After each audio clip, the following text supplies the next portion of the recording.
Hello viewers, কি অবস্থা সবার, কেমন আছেন? নতুন আরেকটি ভিডিওতে আপনাদেরকে স্বাগতম। আমি দুর্জয়। আপনারা জানেন আমি আপনাদের সাথে সবসময় আলোচনা করছি ইউরোপ নিয়ে। আপনারা খুব ইজি ওয়েতে কোন দেশে যেতে পারবেন, সহজে কোন দেশে যাওয়া যায়, কোন কোন দেশ আপনার জন্য সুইটেবল হবে, কোন দেশে আপনি সহজে প্রসেসিং করতে পারবেন, এই টুকটাক বিষয় নিয়ে আসলে আপনাদের সাথে আমি আলোচনা করি সবসময়।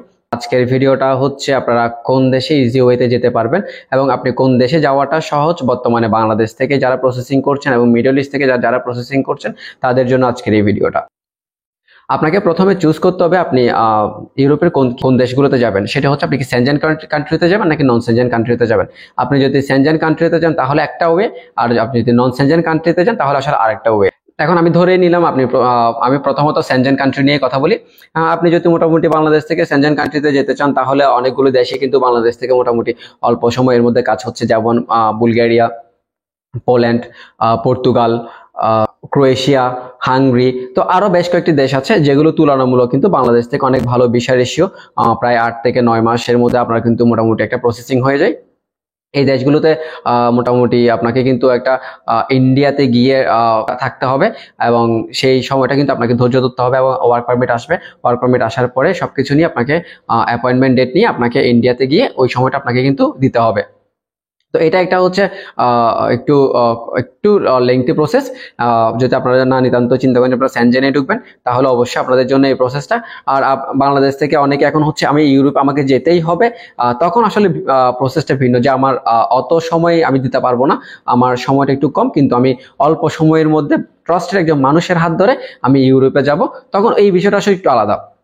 সেক্ষেত্রে হলে আপনাকে তখন একটু যে দেশগুলো চুজ করতে হবে সেটা হচ্ছে আপনাকে তখন নন সেনজেন দেশগুলো চুজ করতে হবে। নন সেনজেনের মধ্যে যে দেশগুলো আছে সেটা হচ্ছে Serbia, north Macedonia, Belarus, Albania এবং মন্টিনিগ্রো। আমি যদি এই 5টা দেশ নিয়ে কথা বলি, তুলনামূলকভাবে যেহেতু বাংলাদেশে অনেক বেশি হাইপ এই 5টা দেশ নিয়ে, এবং আপনারাও যেতে চাচ্ছেন এই দেশ হয়ে, আপনারা সেন্ট্রাল ইউরোপে আস্তে ধীরে যাবেন, তাদের জন্য মূলত হচ্ছে এই 5টা দেশ। আমি আসলে এই 5টা দেশ নিয়ে কথা বলবো এই ভিডিওতে। এখন আমি যদি একদম 5 নম্বরে যে দেশটাকে রাখছি সেটা হচ্ছে মন্টিনিগ্রো। তুলনামূলকভাবে মন্টিনিগ্রোকে কেন আমি 5 নম্বরে রাখলাম, তার কারণ হচ্ছে বাংলাদেশ থেকে মন্টিনিগ্রো প্রসেসিং একটু স্লো। সবকিছু বিবেচনায় কিন্তু মন্টিনিগ্রো অনেক সময় রিফিউজ হয়ে যাচ্ছে। তারপর যদি আপনার কোনো নির্দিষ্ট মাধ্যম থাকে বা ট্রাস্টেড কোনো মাধ্যম থাকে যে আপনাকে কাজটা সে তুলে দিতে পারবে বা আপনাকে ভিসাটা করিয়ে দিতে পারবে, তাহলে ঠিক আছে, ওকে ফাইন, আপনি মন্টিনিগ্রোর জন্য ট্রাই করতে পারেন। 5 নম্বরে আমি সেজন্য মন্টিনিগ্রোকে রাখলাম। আমি 4 নম্বরে যে দেশটাকে রাখছি সেটা হচ্ছে আলবেনিয়া। আলবেনিয়া বলতে গেলে আমার চ্যানেলে আপনারা অনেকগুলো ভিডিও পাবেন। ই ভিসা সবাই আমাকে বিভিন্ন ইনবক্সে ট্যাগ দিচ্ছেন, আমাকে কমেন্ট করছেন। এই ভিসাটা আসলে এই বাংলাদেশ থেকে বলেন আর যেখান থেকে বলেন না, এই ভিসাটা অনেকটা স্ক্যাম টাইপের একটা ভিসা হয়ে থাকে বাংলাদেশ থেকে বলতে গেলে। সবগুলো ভিসাই যে স্ক্যাম আমি সেটা বলছি না, কিছু ভিসা কিন্তু স্ক্যাম হয়। তার কারণ হচ্ছে এই জন্য অনেকে আপনাকে যখন ফ্লাইট করে আপনি যখন এয়ারপোর্টে যাবেন তখন কিন্তু আপনার ইমিগ্রেশনে কিন্তু আপনাকে বিভিন্ন রকম প্রশ্নের সম্মুখীন হতে হবে এই ভিসাতে। যে প্রবলেমটা আপনাকে ভিসা স্টাম্পিং যদি করিয়ে দেয় তখন আপনাকে কিন্তু এই প্রবলেমটা ফেস করতে হবে না।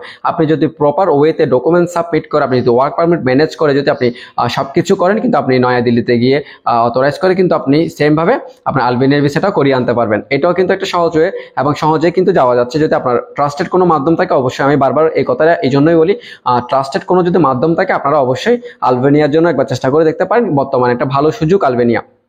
আমি 3 নম্বরে যে দেশটাকে রাখছি সেটা হচ্ছে বেলারুশ। বেলারুশে এখন আপনারা ইউটিউব, ফেসবুক বিভিন্ন মাধ্যম সার্চ দিলেই কিন্তু পেয়ে যাবেন যে বেলারুশ 30 থেকে 35 দিনের ভিসা, 2 মাসের ভিসা, 15 দিনের ভিসা। তো আমার জাস্ট একটা প্রশ্ন, যেখানে মিডল ইস্ট কান্ট্রিগুলোতে দুবাই, কাতার, মালদ্বীপ, আমরা যেই দেশগুলো বলি না কেন, সেইখানে কিন্তু ভিসা হতে আপনার 3 থেকে 4 মাসের একটা টাইম পিরিয়ড তারা নিচ্ছে। সেখানে আপনি কি সত্যি কি 15 দিনে, 30 দিনে কি ভিসা পাওয়া পসিবল? মানে আমার জানা মতে, আমি জানি না ঠিক এটা কতটুকু পসিবল, তো মাধ্যমগুলো কিভাবে বলছে আমি সেটাও জানি না। তো তবে আপনারা চেষ্টা করবেন, যদি আপনি প্রপার ওয়েতে যদি যেতে চান, ভালো কোনো মাধ্যম যদি খুঁজে পান, বেলারুশ আসলেই 4 থেকে 5 মাসের মধ্যে কিন্তু আপনার ভিসাটা করিয়ে দিতে পারবে এবং খুবই অল্প সময়ের মধ্যে কিন্তু বেলারুশের ভিসা হচ্ছে। এবং আপনি যদি স্কিল ওয়ার্কার হন তাহলে কিন্তু বেলারুশ আপনার জন্য ভালো একটি কান্ট্রি হতে পারে। মোটামুটি কিন্তু অনেকগুলো কাজ কিন্তু বেলারুশে পাওয়া যায়। এবং আপনাদের যদি বেলারুশ থেকে অন্য কোনো দেশে চলে যাওয়ার চিন্তা ভাবনা থাকে বা অন্য কোনো আপনারা চিন্তা ভাবনা করছেন, তাহলে আমি বলবো বেলারুশ আপনাদের জন্য না। তার কারণ আপনারা জানেন আমার ভিডিওগুলোতে বেলারুশ নিয়ে একটা ভিডিও দেওয়া আছে, আপনারা দেখতে পারেন, তাহলে আপনারা বুঝতে পারবেন যে বেলারুশ থেকে কেন আপনি অন্য দেশগুলোতে সহজে যেতে পারবেন না। আমি 2 নম্বরে যে দেশটাকে রাখছি সেটা হচ্ছে মেসিডোনিয়া। মেসিডোনিয়াকে 2 নম্বরে রাখছি, তার কারণ হলো বাংলাদেশে প্রচুর পরিমাণে হাইপ তৈরি হয়েছে মেসিডোনিয়া নিয়ে, যে আপনি বাংলাদেশ থেকে মেসিডোনিয়াতে বলতে গেলে প্রায় 1 লক্ষেরও কাছাকাছি ফাইল জমা হয়েছে। আমার মেসিডোনিয়ার সাথে বেশ কয়েকজন ভাইয়ের সাথে কথা হয়েছে, এত ভিসা কিন্তু আসলে মেসিডোনিয়াতে পাইনি।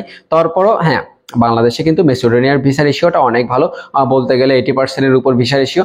আপনার যদি প্রপার ডকুমেন্টস, ওয়ার্ক পারমিট থাকে, আপনার যদি লিগাল অ্যাপ্রুভাল থাকে, দেন আপনার সবকিছু যদি ওকে থাকে, তাহলে কিন্তু আপনি ভিসাটা পেয়ে যাচ্ছেন হাতে অল্প দিনের মধ্যে। আপনার হয়তো 5 থেকে 6 মাসের মধ্যে আপনি কিন্তু ভিসাটা পেয়ে যাচ্ছেন মেসিডোনিয়ার জন্য।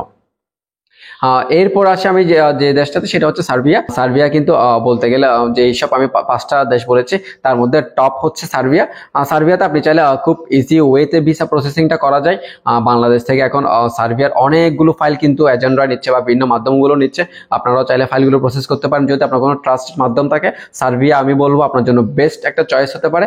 যদি আপনি সার্বিয়াতে থাকতে চান, আপনি ভালো কাজ যদি জানেন, তাহলে আপনি কিন্তু সার্বিয়াতে থাকতেই পারবেন। সার্বিয়াতে যেহেতু প্রসেসিং টাইমটা কম, আপনি চাইলে সার্বিয়াতে চলে যেতে পারছেন। তো যারা সার্বিয়ার জন্য চেষ্টা করছেন, আমি বলবো আপনারা চেষ্টা করতে থাকুন। সার্বিয়ার জন্য কিন্তু একটা ভালো উত্তম সময়, আসলে যেটা বলে একদম এই 5, 6, 7 মাস আগামী যেগুলো চলবে, এগুলো কিন্তু একদম সার্বিয়ার জন্য একদম গুড টাইম বলা চলে। আপনারা যারা যদি সঠিক ওয়েতে আপনারা যদি প্রসেসটা করতে পারেন, সার্বিয়া, আমি মনে করি সার্বিয়া আপনার জন্য বেস্ট একটা কান্ট্রি হবে। সো আপনারা যারা নন সেনজেনে ট্রাই করছেন, তাদের জন্য মূলত হচ্ছে এই 5টা দেশ আমি রিকমেন্ড করছি।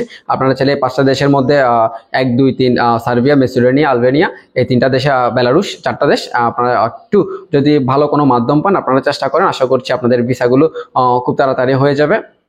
এবং ভিসার জন্য আপনাদের যে ডকুমেন্টসগুলো লাগবে আমি একটু বলে দিই। সেই ডকুমেন্টসগুলো হচ্ছে আপনার 1 বছরের মেয়াদে একটা পাসপোর্ট লাগবে, আপনার আর ইউরোপিয়ান সাইজের ছবি লাগবে, আপনার সিভি, কভার লেটার লাগবে, আর আপনার হচ্ছে পুলিশ ক্লিয়ারেন্স লাগবে। যদি মেসিডোনিয়ার জন্য হয় তাহলে পুলিশ ক্লিয়ারেন্সটা অ্যাটাস্টেড করতে হবে, আর যদি সার্বিয়া, আলবেনিয়া, মন্টিনিগ্রো বা বেলারুশের জন্য হয় তাহলে কিন্তু অ্যাটাস্টেড করতে হচ্ছে না। তো এই হচ্ছে বিষয়। আশা করছি আপনাদের আমার ভিডিওটা ভালো লাগবে। আপনাদের যদি অবশ্যই ভালো লাগে তাহলে আপনারা আমার চ্যানেলটিকে সাবস্ক্রাইব করবেন এবং লাইক, কমেন্ট করে আমার পাশে থাকবেন। ধন্যবাদ সবাইকে, ভালো থাকবেন।